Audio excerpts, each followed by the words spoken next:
ಬಿಜೆಪಿಯವರಿಗೆ ಮಹಿಳಾ ಮೀಸಲಾತಿ ಬಗ್ಗೆ ಕೊಂಚನೂ ಸ್ವಲ್ಪನೂ ಇಷ್ಟವಿಲ್ಲ ಅವ್ರಿಗೆ, ಆಸಕ್ತಿ ಇಲ್ಲ. ಆಸಕ್ತಿ ಇಲ್ಲ ಅವ್ರಿಗೆ. 2023ರಲ್ಲಿ ಪಾಸ್ ಆಗಿತ್ತು.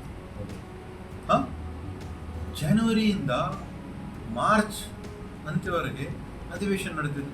ಪಿಟ್ಟಿಕ್ಕಂತ ಇದ್ರ ಬಗ್ಗೆ ಯಾರು ಮಾತಾಡಿಲ್ಲ. ಒಪ್ಕೊಳ್ತೀರಾ ನೀವು? ಬಿಜೆಪಿ ಇದ್ರ ಬಗ್ಗೆ ತಗೊಂಡು ಬರಬೇಕಾಗಿತ್ತು, ಎಲ್ಲ ಆಲ್ ಪಾರ್ಟಿ ಮೀಟಿಂಗ್ ಕರಿಬೇಕಾಗಿತ್ತು, ಚರ್ಚೆ ಮಾಡಬೇಕಾಗಿತ್ತು. ಮಹಿಳೆಯರಿಗೆ ನಾವು ಮೀಸಲಾತಿ ನೀಡಬೇಕು ಅಂತ ಹೇಳಿಬಿಟ್ರೆ ಇಮಿಡಿಯೇಟ್ಲಿ ಪಾಸ್ ಮಾಡ್ತಿದ್ವಿ.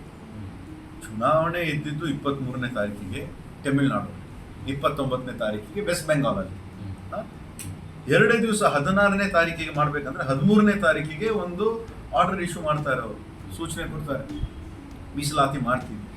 ಅದ್ರ ಜೊತೆ ಬೇರೆ ಬೇರೆ ಇಶ್ಯೂನು ಸೇರ್ಪಡೆ ಮಾಡಿ ಮಾಡಬೇಕಂದ್ರೆ ಉದ್ದೇಶ ಏನು?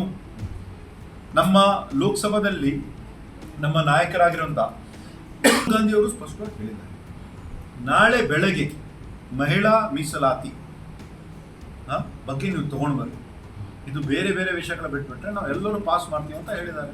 ಆದರೆ ಅವರು ತಗೊಂಡು ಬರಕ್ಕೆ ರೆಡಿ ಇಲ್ಲ. ಇವತ್ತು ಪ್ರಧಾನಮಂತ್ರಿಯವರು ನ್ಯಾಷನಲ್ ಮೀಡಿಯಾ ಮುಂದೆ ಬಂದು ಈ ಥರ ಅವರು ಪ್ರಧಾನಮಂತ್ರಿ ಇದ್ದಾರೆ, ಅವರಿಗೆ ಒಂದು ಹಕ್ಕಿದೆ ನ್ಯಾಷನಲ್ ಮೀಡಿಯಾ ಬರ್ತಕ್ಕಂಥ. ಇವಾಗ ನರೇಂದ್ರ ಮೋದಿ ಅವರು ಬರ್ತಾ ಇದ್ದಾರೆ ಅಂದರೆ ಎಲ್ಲರೂ ಕಾಯ್ತಾರೆ. ಅವರು ಅಲ್ಲಿ ಬಂದು ನೇರವಾಗಿ ರಾಜಕೀಯ ಮಾತಾಡ್ತಾರೆ, ಎಷ್ಟು ಮಟ್ಟಕ್ಕೆ ಸರಿ ಇದೆ ಅಂತ, ಯಾವ ಮಟ್ಟಕ್ಕೆ ಬಿಜೆಪಿಯವರು ಹೋಗಿದ್ದಾರೆ ಅಂತ ತಪ್ಪು. If you like this video ಬೇಗ ಲೈಕ್ ಮಾಡಿ, ಕಾಮೆಂಟ್ ಮಾಡಿ, ಶೇರ್ ಮಾಡಿ ಹಾಗೂ ಯೋಯೋ ಟಿವಿ ಕನ್ನಡವನ್ನು ಸಬ್ಸ್ಕ್ರೈಬ್ ಮಾಡಿ.